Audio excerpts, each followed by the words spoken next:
was once written, a journey of 1,000 miles must begin with a single step. But oftentimes determining that first step can be very overwhelming indeed. When it comes to starting down the steward's way, it is helpful to start with a question. But before you can hear the question, let's be reminded of the foundational truth that underlies this concept of stewardship. That being, God owns everything that exists, including you and me.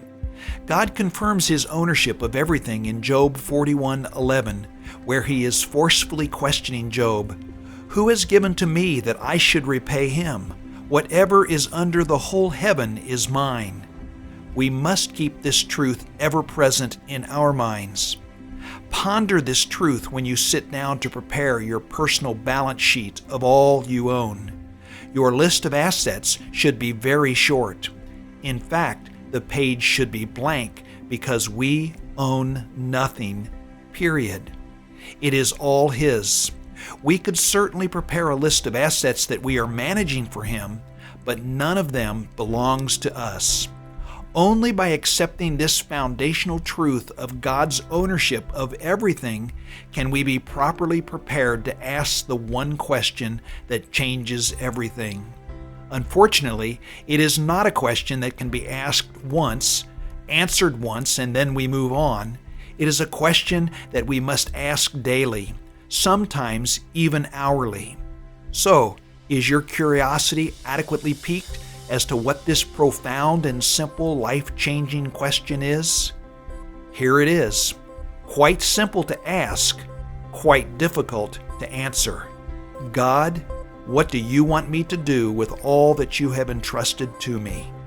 We are all more than willing to acknowledge that God owns everything, but in spite of this fact, we still continue to make all the decisions regarding what we will do with what we have like it is all ours. The ultimate objective of a steward of God's property is to do with it what He, the owner, wants us, His stewards, to do with it. Now brace yourself for this sobering truth. What we want to do with our stuff is entirely irrelevant. Does this idea seem pretty restrictive, that we don't get to make any decisions about what will be done with all that we possess? At first blush, it can certainly feel that way. But let's put this "you mean I'm not in charge" issue into a broader context. Who is our role model in how to live? Jesus, the one we are all attempting to imitate, had no qualms about completely yielding His will to the will of His Father while He was temporarily dwelling on this planet. He repeatedly informed His listeners who was in charge of His life. In John 12:49, He notes the source of all that He says. "For I did not speak on my own initiative, but the Father Himself who sent me has given me a commandment as to what to say and what to speak." In John 8:28, He adds all His actions to this. "I do nothing on my own initiative." In other words, everything that Jesus said and everything that He did was directed by the Father. He was not saying or doing anything apart from His Father's directions. What about when this God-man and His Father disagreed on a plan of action? For example, when Jesus had second thoughts about His pending trip to the cross, Jesus willingly yielded His own will to His Father's. He prayed, "My Father, if it is possible, may this cup be taken from me, yet not as I will, but as you will." Matthew 26:39. God was in charge of every aspect of Jesus' life. There is an unavoidable question that inevitably emerges from all these statements from Jesus.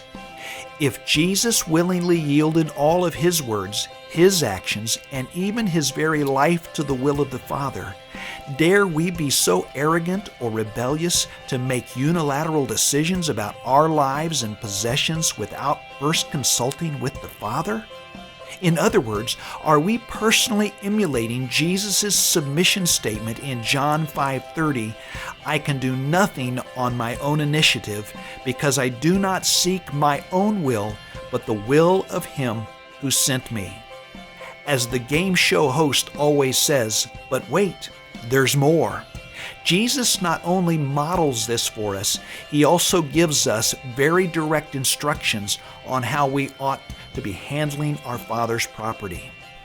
As Jesus taught His disciples to pray in His model prayer in the Sermon on the Mount, He told them to pray, "Your kingdom come, your will be done on earth as it is in heaven," Matthew 6:10. We have no problem with God's will being done in heaven. The problem is down here on earth, isn't it? The solution to this heaven on earth challenge is for us to willingly allow God's will to rule in how we manage our personal lives and what we do with the temporary possessions we watch over down here. In so doing, each believer will allow God's kingdom to come and His will to be done in his or her little part of earth as it is in heaven. Can you imagine what would happen on earth if God's people were to make all their time fully available for His use? If they devoted all their talents and whatever was needed of their material resources to carry out God's purposes? If they cared for their bodies like the sacred temple that it really is? If they saw their employment and careers as an extension of God's calling on their lives and a fulfillment of their God-given purpose? If all their energies were clearly focused on knowing and following their owner's agenda and being the most obedient and effective managers possible of what He has entrusted to them? Can you imagine how your personal life would change if each morning as you rose from your bed, you were to genuinely and humbly pray, "Lord, all that I am and all that I have are at your disposal. What are your plans for me and your resources that I manage today? Not my will, but thy will be done today." And as He reveals His plans for us and for what He has put under our care and management, we need to obediently carry out those plans as faithfully and as well as we can. We need to be good and faithful slaves regardless of how much or how little we have been entrusted with, or how much or how little we ultimately accomplish for Him.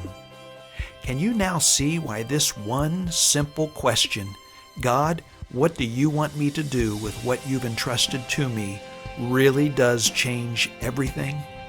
When we faithfully discern and follow His directives, we will, in a very real and a very tangible way, allow God's kingdom to come and God's will to be done on earth as it is in heaven.